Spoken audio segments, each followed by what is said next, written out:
Salve a todas, salve a todos. 16 de julho de 2024. Estou aqui às voltas, me recordando de uma passagem, e a partir dessa passagem trazendo um problema, uma questão que estamos discutindo ao longo desse mês, dos nossos encontros de quarta-feira às 20 horas. A passagem que me vem à mente é Jesus pregando e um grupo de pessoas aflitas o chamando, de uma certa maneira, eu vou dizer por minha conta, o incomodando, dizendo assim: sua mãe e seus irmãos estão lá fora. E aquela multidão toda: sua mãe quer passar, sua mãe quer vir, seus irmãos também. E ele meio que faz o questionamento e a pergunta: quem é minha mãe? Quem são os meus irmãos? É uma pergunta boa, é uma passagem que nos remete, nos rememora a um outro momento no qual ele, ao apresentado ao Sinédrio, né, numa Páscoa, depois do Êxodo, ele retornando a Jerusalém, se perde no meio da multidão, e sua mãe aflita novamente, com seu pai também aflito, novamente o procurando. Eu nem sei se José estava vivo, mas a Maria, sim. Então vou falar um pouco mais dessa aflição de Maria. Aflita, buscando, querendo saber onde que ele estava, e ele apenas diz: você não sabe que eu tenho que tratar das coisas do meu pai? E o pai, obviamente, que ele estava se referindo, já não era mais José.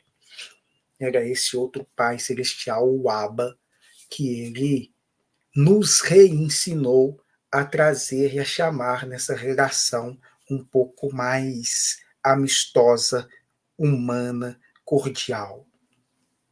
Pois bem, estou trazendo essas duas passagens, esses dois elementos, para a gente retomar, rediscutir a problemática da família. Quem é sua mãe? Quem são os seus irmãos? Quais os deveres, as obrigações que temos uns para com os outros? O que devemos suportar de uns, justamente por ser os nossos pais, nossos progenitores, ou por ser os nossos filhos? Que relações ou relação que são essas que se estabelecem, na qual cria-se e funde-se esse entendimento de que, por sermos família, temos que, mais do que nos suportarmos, darmos suportes uns aos outros. E o ponto aí que eu acho que é pacificado, grande parte de nós tem esse entendimento, mas o contraponto, que é: pouco me importa se é meu pai, se é minha mãe, se é minha avó, se é minha tia, se é meu filho, se é minha filha. Eu preciso de respeito, eu necessito de espaço, estou indo embora, estou me afastando. Essa contraparte é que é mais perturbadora. A parte de aceitarmos, suportarmos e lidarmos karmicamente, inclusive, uns com os outros, tolerando-nos uns aos outros, é pacificado. Já o entendimento de estou indo embora, já não me importa mais se é meu filho, se é minha avó, se é minha tia, esse ainda mexe muito. E é a partir dessa mexida que nós trouxemos essa discussão para as nossas quartas-feiras, 20 horas, durante esse mês. Esse mês nós temos conversado, proseado muito sobre família. Justamente a partir de uma leitura que o padre Fábio Melo fez, mostrando como esses relacionamentos ou esses vínculos podem ser desfeitos e, por vezes, necessitam ser desfeitos. Mas essa leitura que foi feita, foi dita lindamente, diga-se de passagem, para um universal, quando encontra alguns particulares, que um choque. Meu Deus, do que esse moço está falando? Como assim um padre está quase que ensinando o desamor, a indiferença. O que é isso? Machucou. Machucou pela falta ou pela necessidade de compreendermos a quem se destina a palavra, a quem se destina a mensagem na qual está sendo proferida. Tem, acredito eu, um núcleo específico para ouvir aquilo. E fora desse núcleo, talvez perca muito sentido. Aqui poderíamos falar porque Jesus fala em parábolas, esse movimento que sai do céu, toca a terra e novamente volta, mas que primordialmente alcança cada um no seu nível. Em mim vai até aqui e se chega a muito, em outros tem uma profundidade maior, mais abissal, revira, transforma, mas não vamos entrar nisso. O nosso ponto em especificidade é essa obrigatoriedade amorosa que se estabelece porque o outro é da minha família. E isso ocorre algumas vezes e outras tantas vezes não. E eu vou parar com os is, mas é só como mais um acréscimo desse pensamento, esse aditivo, e no componente religioso, no componente cristão, no componente espiritista, no componente kármico, como que alguém pode simplesmente romper deliberadamente, conscientemente, ou até mesmo inconscientemente, como alguém pode romper com esse vínculo? Algumas pessoas não compreendem. É meu pai, é minha mãe, são meus irmãos, então eu preciso dar conta até o fim. É uma missão que eu tenho, ou é uma missão na qual eu me incumbi, ou é uma missão na qual está registrada em mim, na qual necessito responder por. Mas quem está te cobrando sobre isso? Da onde vem esse senso de responsabilidade, de dever, de obrigação? Eu preciso, eu tenho que. Varia. E é sobre essas varianças, variedades, alternâncias que vou tentar me ater um pouco mais agora. A família é um dos núcleos primordiais do nosso processo de aprendizagem. Não vou colocar evolução, vou colocar de aprendizagem. Aprendemos muito no ambiente familiar. Anteriormente à formação desse ambiente familiar, aprendemos muito com esse outro, com essa outra na qual nos formamos casal. Então, esse um e essa outra e esse um, essa outra e essa outra, esse outro e esse outro, que se unem, e a partir dessa unidade, desse um mais um, gera um três, um quarto, um quinto, ou um três insistentemente, ou um sempre único, sempre singular. Os relacionamentos proporcionam essa multiplicidades. E essas multiplicidades dentro da confecção, primeiramente desse movimento, desses dois estranhos que se reconhecem por um sentimento. Então, não vou chamar de amor. Eu não sei qual é necessariamente o sentimento que unifica esse um a esse outro, mas que eles constituem, a partir disso, esse laço familiar que se replica.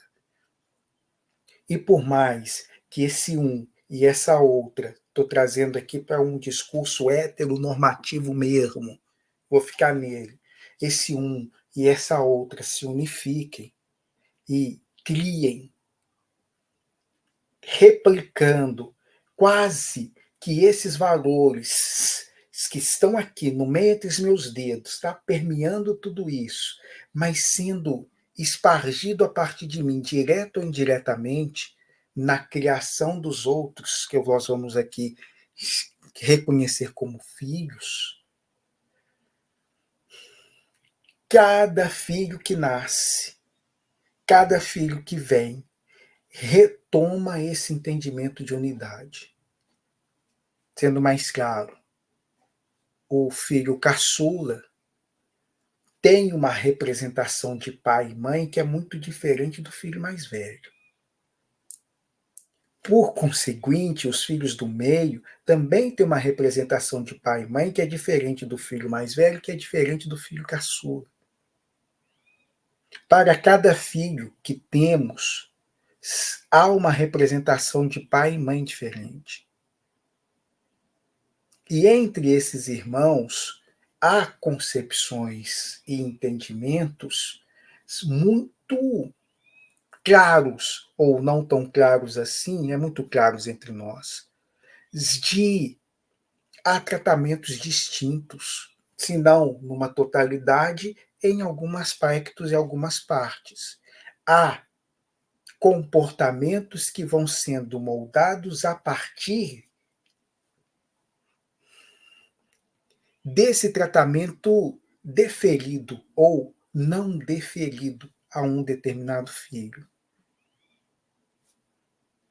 As multiplicidades, o caldo, a fervura são múltiplas e a gente observa cotidianamente, o tempo inteiro. Tudo que somos, tudo que poderíamos ter sido, tudo o que somos enquanto indivíduos, tudo o que somos enquanto família. E os nossos entendimentos enquanto família, hoje que nós estamos começando a trazer para uma perspectiva, uma tentativa de compreensão, né? Visões sistêmicas. Vamos ver essas famílias. Vamos ver como eles se nutrem, como eles se alimentam, como eles se afetam em todos os sentidos, em todos os momentos. É um entendimento que temos pouco, nosso entendimento é muito da individualidade. Deu certo, ok, deu errado, ok também, mas aí você pode ter certeza que foi a mãe que falhou. Não vou falar das mães. Se eu não vou falar das mães, comecei com elas, mas não vou para esse caminho, pelo menos não agora, não hoje, nesse ponto, nesse vídeo. O que eu vou é para como, então, nos constituímos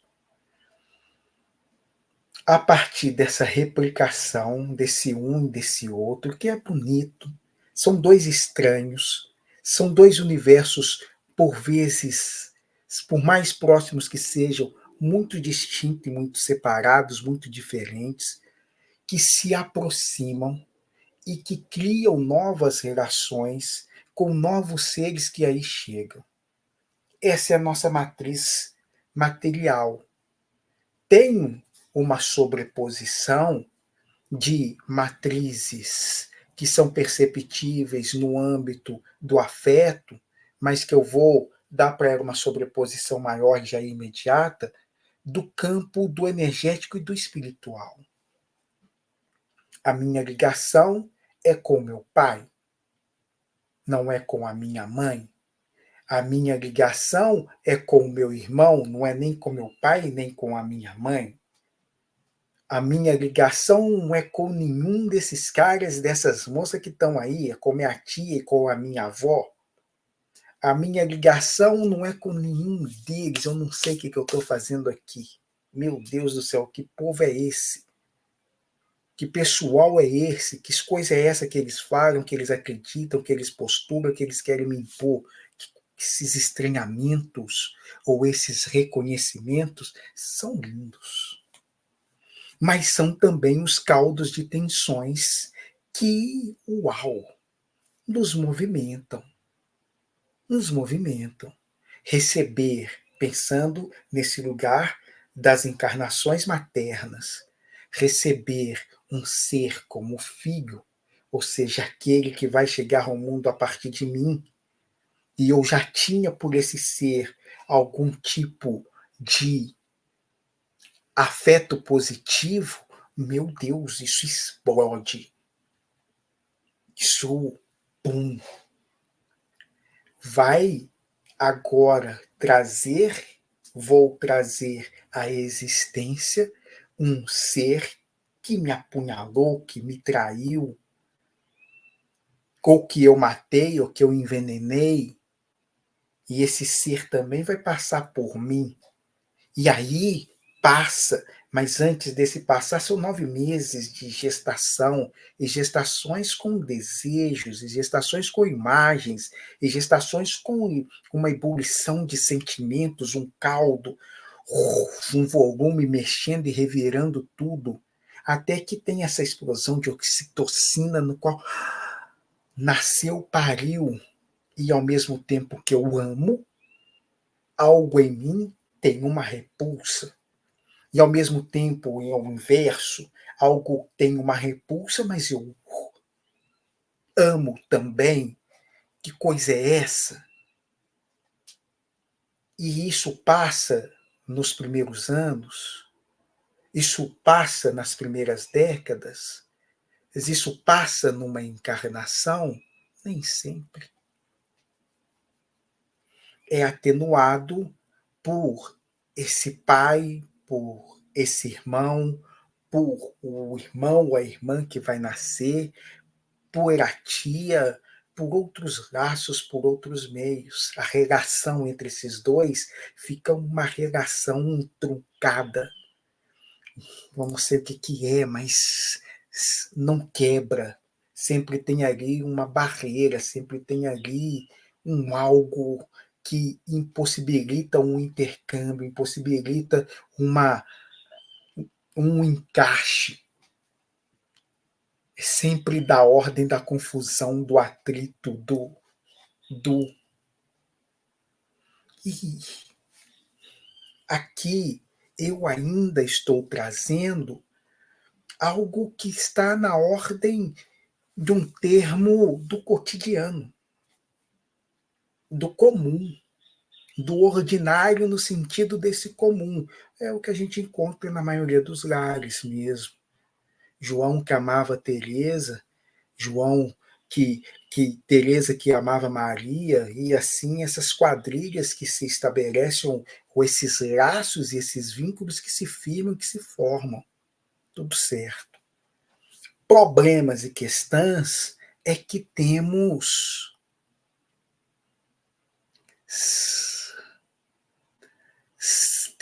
quebras desse princípio mais humano. Não é um princípio mais humano, né? Deixa eu dar o exemplo que eu quero para tentar qualificar essa outra coisa que eu não sei nomear. O exemplo que quero é de pais que maltratam o filho recém-nascido. E quando cresce, e ainda criança, continua-se os maus tratos. O que é isso? Ah, mas isso é instinto materno. Instinto materno, não briguem comigo. Mas é que realmente o processo da gestação, nessa perspectiva energética e cotidiana, dos relatos até mesmo psicológico, existencial, que a gente colhe das moças, que a gente escuta delas. Se não queria ter filhos. Nunca pensei em ter filho. Me vir tendo um filho. Mas o processo da gestação me fez gostar disso. Parir um pouco menos. Mas colocar no colo e amamentar, meu Deus do céu, voltei a amar de novo. Tem um processo aí de alguma coisa que vai sendo transformada ao longo desses meses. Tá ok? Ele acontece mesmo. E é bonito de ver esse processo da transformação, o que faz essa gestação em todos no em volta. nesse um e um, nesse que está sendo gestado, se ele é o primogênito, uma relação e um ponto, se não é, nos próprios filhos e em todo um em volta, né? Depois eu conto dos meus, assim, de como que o nascimento deles produz transformações no núcleo familiar mais extenso, modifica toda uma psicosfera. Naturalmente, todo nascimento já traz essa renovação da vida, é natural. Mas tem alguns seres chegando que eles renovam e transmutam coisas uau. Uau significa o quê? Níveis e camadas de estratificações, níveis e camadas de ancestralidades, níveis e camadas de borsalidades que por vezes não damos conta. E é um pouco disso que por vezes vejo nas pessoas que passaram pelos processos de abusos. Nós temos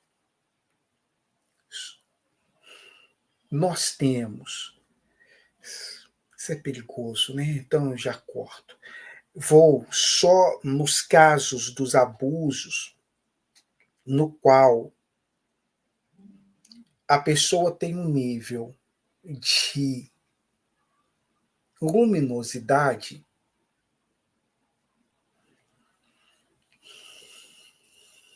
que atiça e revira o que há de mais ogro no em volta. E, ao invés de produzir um movimento mínimo de deixe-me permitir, tentar respirar esse ar e amar um pouco mais, tem um medo, um pavor, um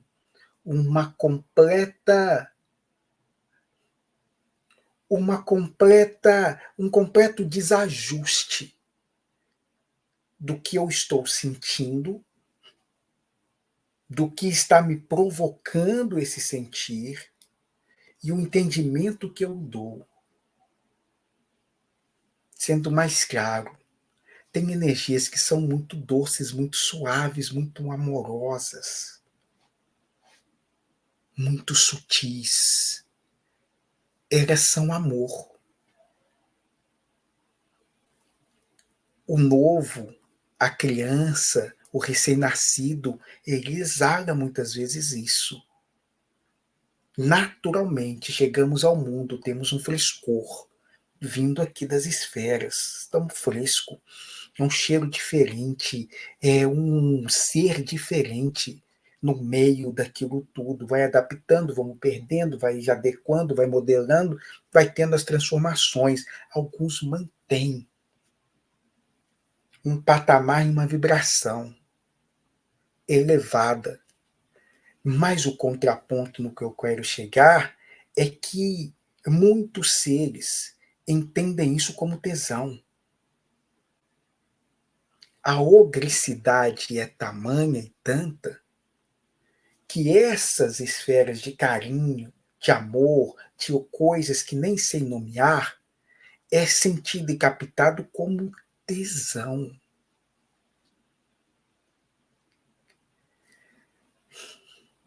E deveria ter minimamente a barreira da idade consanguínea. Tem 1 bilhão de barreiras colocadas.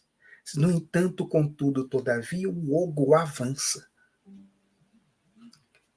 Avança em forma de raiva, avança em formas, essas coisas perversas que temos visto, que temos ouvido, que sempre ouvimos e que sempre e sempre.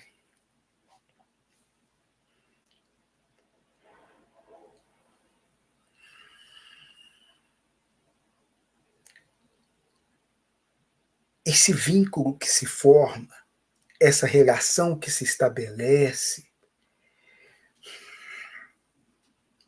muitas vezes esses seres reencarnam com um compromisso de auxiliar esse núcleo familiar, se preparam para esses tipos de boçalidades, mas por maior preparo que se haja e que se tenha para esse tipo de boçalidade, há feridas, há marcas. A maioria, sim, né, nós perdemos. E esse que é um dos contrapontos assim mais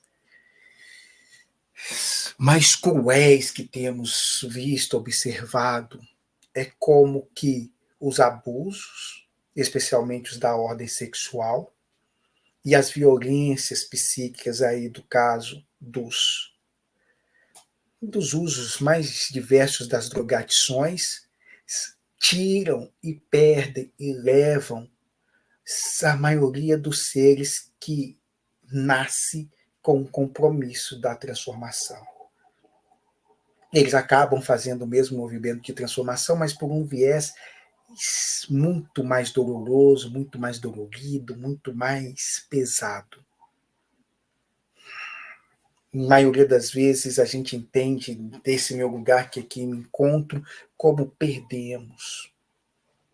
Porque o caminho de retomada, o caminho de restauro, o caminho de acesso novamente, muito tenso de fazer. A mulher pela qual eu nasci, e pela qual eu nasci não apenas por ela ter me dado a passagem, me auxiliado na travessia, como especialmente e essencialmente eu renasço, eu saio da onde estou para auxiliá-la, ou para auxiliá-lo, e chego aqui, eles me transformam em cinzeiro, eles, não vamos repetir o que é feito com muitos desses seres.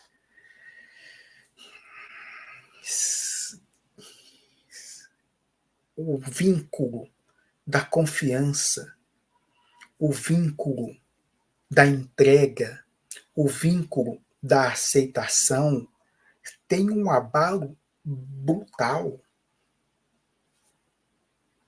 O vínculo da pele, o vínculo do toque, o vínculo do carinho é adulterado em todos os sentidos. Mas aí são outros caminhos que talvez um outro momento a gente entra, porque os casos, as violências, os abusos cometidos, volto e insisto, é onde eu vou chamar os agentes do mal e da perversidade mais afetam e atacam os seres da luz. É ali. E essas bandeiras, não podemos falar de sexualidade, não podemos não sei o que esse povo fica aí bradando, são tudo uns filhos do capeta. Tudo. Tudo, sem exceção nenhuma. Nenhuma. São abusadores contumazes. Porque vivem justamente da força desse silêncio. Vivem justamente da força dessa escuridão. Se alimentam disso. É necessário que a gente minimamente fale. Minimamente. E há esses núcleos familiares, gente. Há esses terrores acontecendo. E é imprescindível que a gente, aqui no campo do psiquismo, no campo do existencial, do campo do terapêutico, ensine. Temos que fazer o corte. Ah, mas a gente vai cortar aqui no psicológico e vai afetar no existencial e vai afetar o energético e vai afetar o espiritual. Vai. Vai. Mas a gente precisa fazer o corte. Eu vou falar o precisa, talvez não precise enquanto um positivo, mas é necessário que seja feito. Aqui nós temos que romper esse vínculo. E é um pouco disso, é desse lugar que acredito eu que o vídeo do Padre Fábio esteja nos alertando, esteja nos falando. Você não pode continuar mais como essa menina inocente caminhando na floresta, levando docinho. Pela estrada fora, eu vou bem sozinha. Ou acabou. Essa programação recebida, essa missão dada, foi adulterada, hackeada. Nós precisamos aqui ressignificá-la. Ó, parte desse movimento que você veio para fazer pelo outro, agora nós vamos precisar gastar uma demanda energética incrível para você fazer por si mesmo. Tem que fazer por você. E você, ao fazer por você, pode, em certa medida, restaurar, limpar esse para trás e talvez limpar um pouco esse para frente. Nós não podemos reproduzir mais isso. Nós não podemos ficar reproduzindo esses abusos. Nós precisamos dar nele um basta, um pare.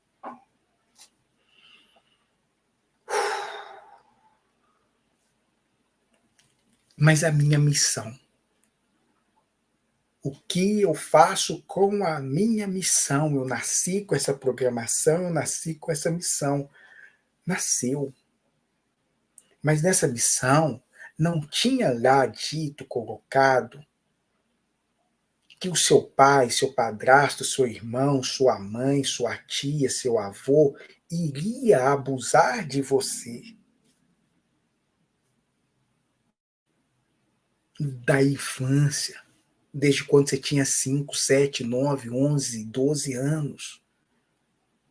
Nós precisamos, então, ressignificar, senhoras e senhores, rever esses vínculos. Quase que meio que perguntando quem é minha mãe, quem são meus irmãos. E aqui é uma demanda para essa outra família ou outras famílias que vamos tendo.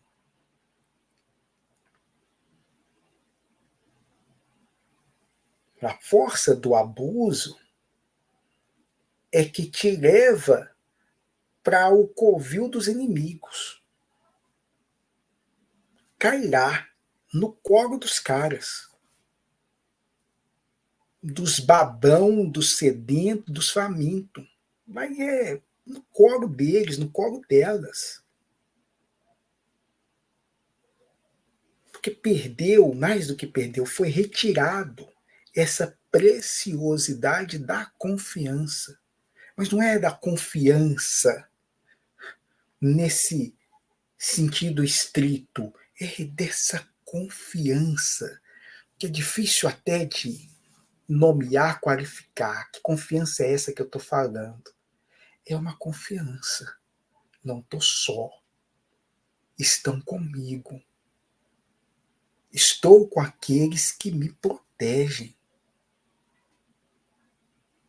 Esses atos causam o apagamento, o deluzir do outro. Literalmente, a pessoa é apagada. E reacender isso, não enquanto ações, dar bombom no dia das crianças, ou no dia de São Cosme e Damião, ou sopa. Não é o ato, não é essa ação. É esse algo interno que acende. E sem isso tudo é muita escuridão. Mas como eu acendo isso, se isso é o que atrai esses ogros do caminho?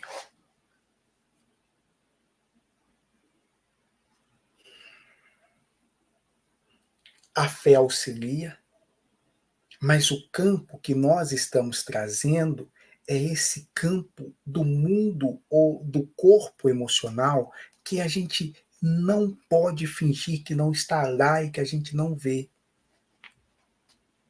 Os corpos emocionais estão muito machucados. Os corpos emocionais, a gente não percebe, a gente não olha. Tem um sonho bonito que uma, uma moça linda teve uma vez comigo, que ela me vê na praia, com um livro na mão, e se não me engano, com a cabeça sangrando, toda sangrando. Eu continuava olhando o livro, numa boa, tranquilo. Ela chega para conversar comigo e jorrando sangue, eu estou lá. Jorrando sangue é por minha conta, meu viés dramático, não tinha isso tudo, não. Mas, de todo modo, a impressão que ela teve do sonho foi essa de: esse cara está achando que está tudo bem, que ele está bem, mas todo mundo está vendo que ele está sangrando. Mas eu não. E esse sonho eu acho que ajuda sempre a ilustrar muito esse campo do mundo emocional, como a gente não percebe.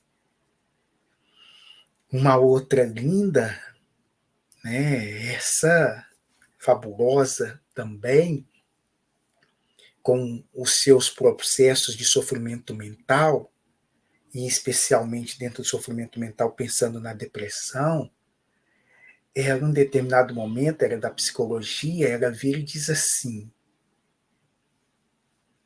vocês aí, ele estava se referindo aos espiritualistas, no caso a mim, então ele estava universalizando a conversa a partir de mim, mas batendo em mim.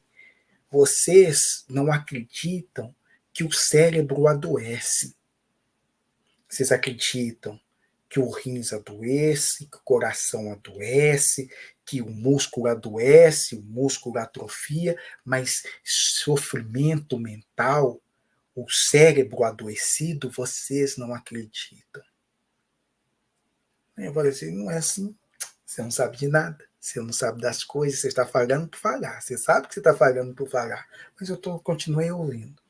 E o exemplo que ela dá era, e aí entrando nesse corpo emocional, estamos falando do transtorno ou do sofrimento mental, um outro corpo, muito associado e muito atrelado. Não vou fazer os deslembramentos aqui, nem agora, mas aí ela traz para o sofrimento do corpo emocional mesmo. Se eu tivesse com a perna amputada, vocês não estariam pedindo para que eu levantasse do quarto e saísse andando. Como a fratura é num corpo e numa parte que vocês não veem e que vocês ignoram e que por vezes até ridicularizam, vocês falam: levanta. Isso é depressão não, isso é frescura. É só levantar. Se tiver força de vontade, você levanta. Gente, com força de vontade, com a perna fraturada, você não levanta não, velho. Não é por falta de querer. Não é por falta de vontade. São impossibilidades do momento que requer alguns cuidados. Requer uma tala, requer um gesso, requer o tempo, requer algumas coisas. Temos corpos emocionais mutilados, fraturados, fissurados, abandonados, desligados, desconectados, completamente drogados. E estamos aí fazendo processos. E muitos desses processos aconteceram dentro do núcleo familiar. Então, por vezes, nas medidas terapêuticas, não são todas, mas muitas vezes, precisa um afastamento. Tem que fazer. Mas esse é o do campo do emocional, do terapêutico. O espiritual, a gente vira para muitas vezes essas pessoas e fala que você tem que perdoar. Tem que perdoar papai. Papai abusou de você meia vida, mas você tem que perdoar papai.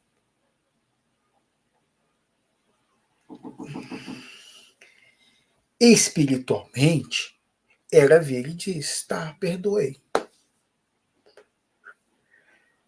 Colocou um band-aid na fratura. bora. O próximo homem, ou namorado que ela tiver, ou chefe, porque nós homens somos lindos, tá? Nós homens somos maravilhosos. Não fale mal de nós, por favor. Antes de qualquer coisa, suscita um turbilhão de tudo isso. Todos trazem papai. O inverso é recíproco, tá? Mamãe, os abusos emocionais, tudo isso acontecendo ao mesmo tempo agora, em sobreposições que a gente não observa, a gente não vê com clareza. Daqui onde a gente se localiza, mal, eu vou tentar dar conta do meu corpo. E se é o meu corpo que gera e provoca isso, acabou. Você é louco.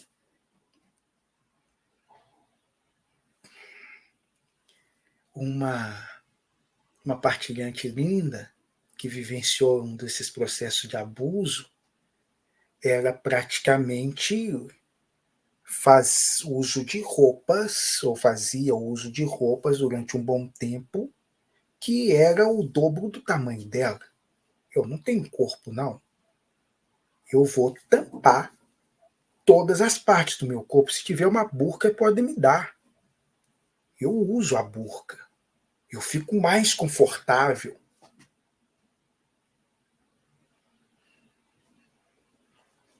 E aquele toque de afeto, de carinho,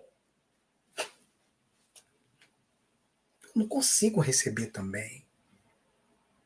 É difícil receber isso.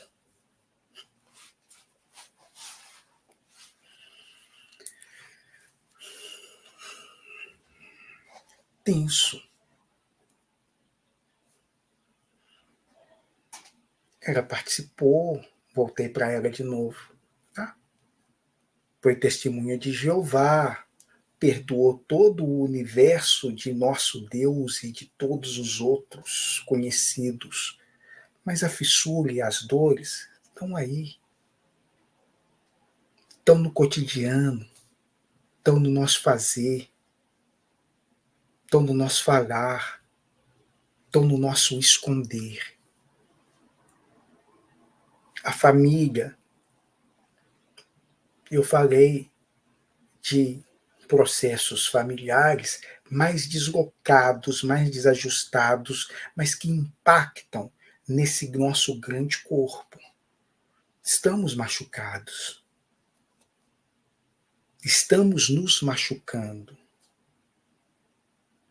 Podemos minimamente quebrar alguns conceitos e algumas ideias, e aqui eu caminho para o final sobre essa parte conceitos e ideias. Vejam a parte final de Ju no nosso encontro, de como que, por vezes, esse nosso conceito família, essa nossa ideia família, essa nossa ideia amor, não bate com nada do que a gente está vivenciando.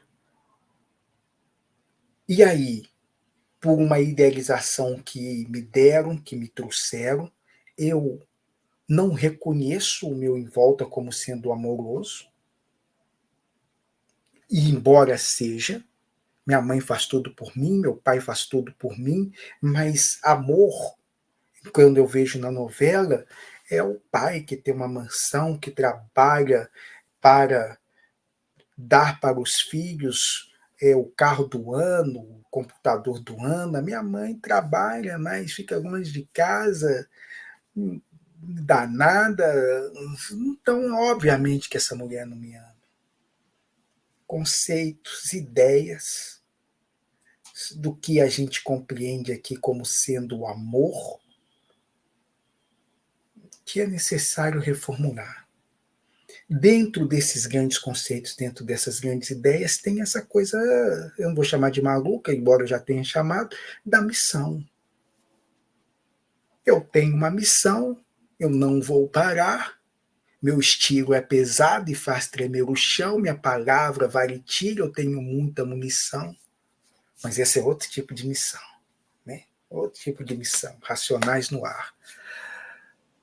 A missão familiar, dentro desses conceitos e dentro dessas ideias idealistas, alvas, imaculadas, perfeitas, de suportar a tudo. Meu marido me agride, mas o que Deus uniu, o homem não pode separar. Eu vou continuar orando e rezando para ele, para que ele mude, né? Afinal de contas, é o diabo que está fazendo isso na vida dele, e eu vou lutar até o fim. Lindo. Mas às vezes não precisa de ser junto, grudado. Às vezes pode ser distante. Pode ser com ele na prisão. Mas nem prender a missão não permite. Nem apanhar do pai dela, dos irmãos dela, era deixa. Ela tem a missão.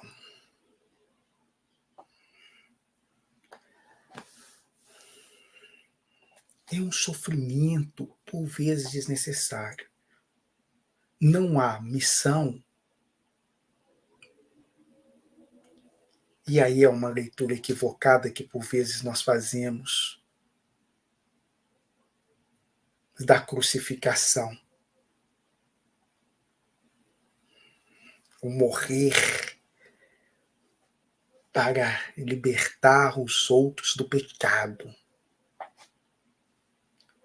Eu me sacrifico por todos.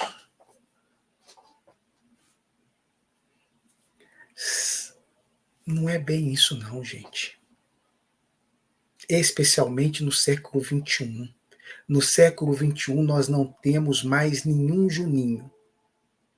Todo mundo reencarnado no século XXI sabe o que está fazendo por aqui. Sopra, que o sopra dá os estalos que a pessoa vai atinar. Não atinou, beleza, toca o barco. Não é necessário esses tipos de condutas redentoristas, salvíficas, que alguns estão adotando à torta e direita. Eu vou para a última e eu paro, eu emendei tudo, não vou fazer cortes, eu nunca faço. Mas uma linda me perguntou assim, por que você não foi pai de santo? Eu engasguei, falei, assim, para ela não podia dizer, porque era diretamente, porque ela está no processo lá, mas aqui eu acho um absurdo alguém no século XXI se responsabilizar pelo caminho do outro. Eu não fiz isso nem pelos meus filhos, desde o primeiro minuto. Vocês vão fazer, a princípio, o que vocês quiserem, eu vou estar meio que junto, mas vocês é que respondem pelo que vocês fazem.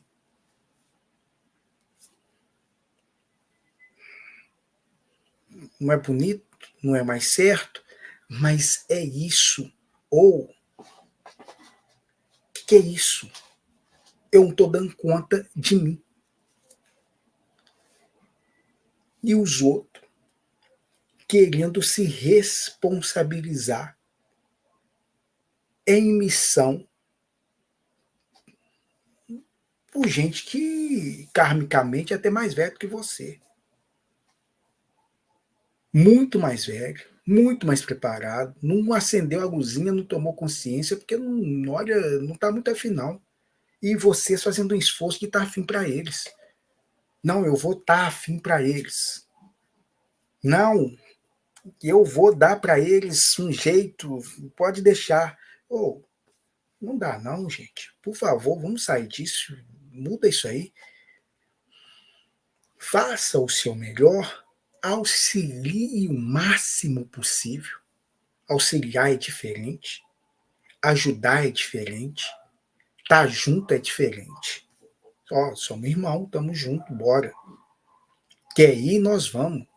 Dá para ir junto, não ajuda sim toda hora. Pega minha cruz, carrega para mim, leva a sua também, ou deixa a sua e depois você volta para trazer. Que isso, gente? Pare, quebra um pouco essas concepções, esses conceitos de missão que vocês têm. Podem voltar tranquilos, sossegados, e falar assim, não, eu vi um moço lá embaixo que estava falando que eu só precisava de responsabilizar por mim e auxiliar os outros. Eu fiz isso. Isso eu assumo. Isso aí, quem quiser fazer, que deu aqui a parceria, fala assim, eu vi ele falando esse trem aí, eu gostei e comprei essa fita aí também. Essa não tem problema não, eu assino lá embaixo, falei assim, eu ensinei isso aí mesmo. Tem um monte de coisa que eu já ensinei aí. Algumas eu voltei aqui para desenhar. Estou desenhando, bonitinho. Nem precisou. Tem um monte de gente que já fez, já mostrou os equívocos, os atropelos que fizeram em meu nome. Absurdo. Mas é isso mesmo, tá tudo certo. É assim que caminhamos. Tá tudo certo, é assim que caminhamos. Vamos caminhar com mais amor, com mais leveza e com menos culpa. Vamos caminhar. Quieto aqui, porque ficou imenso. Não falei tudo que precisa, mesmo porque o assunto não se esgota. Eu abri 358 mil outros assuntos que ficaram contando aqui. Eu não sabia que essa parte do abuso estava permeando esse aceno da família de uma forma tão forte e como que desvirtua tudo. E o complexo maior da questão da família é a dificuldade de falar em primeira pessoa nesse canal, né? A minha família é tranquila, tá, gente? Minha família é tranquila, porra, bacana demais minha família, não tivemos essas partes dos abusos, nada disso assim. Mas a minha família também, quando eu ouço e a vejo algumas sobreposições dela, nossa senhora, poderia ter sido uma grande família. Bastava um sopro da minha mãe ou um olhar da minha mãe em direção ao meu pai para que toda essa descendência fosse para outro rumo. E isso é muito louco. Eu vou falar disso. Isso daí eu vou ter que falar. Eu vou ter que entrar nisso. Beijos. Os valeu.